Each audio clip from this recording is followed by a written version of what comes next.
Christine Martin vivait le rêve de toutes les filles. Les plus beaux vêtements, les chaussures les plus cool et de l'argent à dépenser. J'étais habituée à posséder de très belles choses. Mais à vrai dire, c'était les choses qui me possédaient. C'était que des très beaux objets, une belle maison, de belles voitures, le country club, les yachts, conduire les vitres baissées pour que les gens puissent te contempler. Mais en coulisses des country clubs et de sa vie de privilège, Christine vivait un cauchemar. J'ai été victime de violences depuis mes 3 ans, jusqu'à mes 13 ans. Ça a duré très longtemps. C'était violent, pas agréable du tout, et surtout très embarrassant. C'était continuel, et ça n'arrêtait jamais. Les abus étaient le fait non pas d'un, mais de 2 hommes de sa famille éloignée. Et Christine n'en dit jamais rien. À l'intérieur de moi, je voulais crier et hurler ce qui m'arrivait pour demander de l'aide et pour que tout s'arrête, mais il me disait « Ne dis rien à tes parents, personne ne doit savoir, c'est notre secret. » Si les violences physiques cessèrent après un temps, la souffrance émotionnelle de Christine ne fit qu'empirer.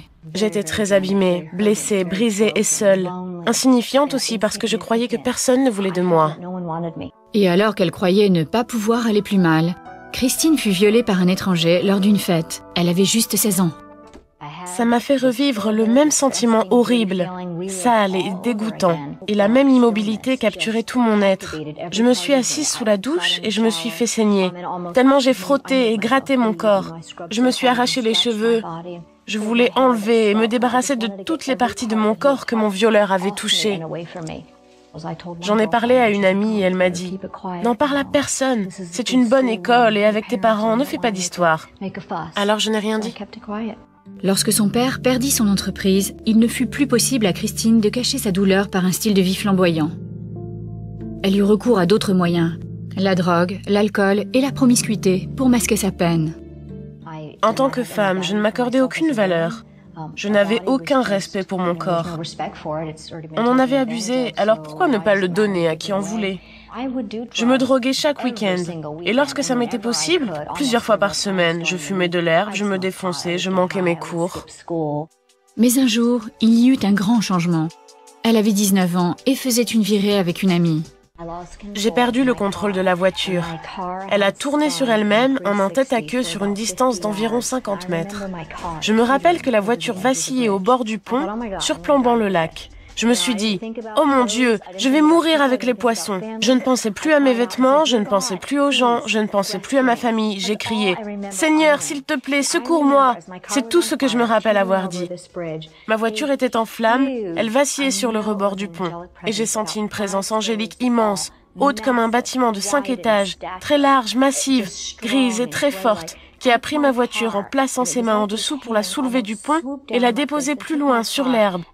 La portière de ma voiture s'est ouverte et je me rappelle avoir roulé hors de la voiture pour me retrouver sur l'herbe.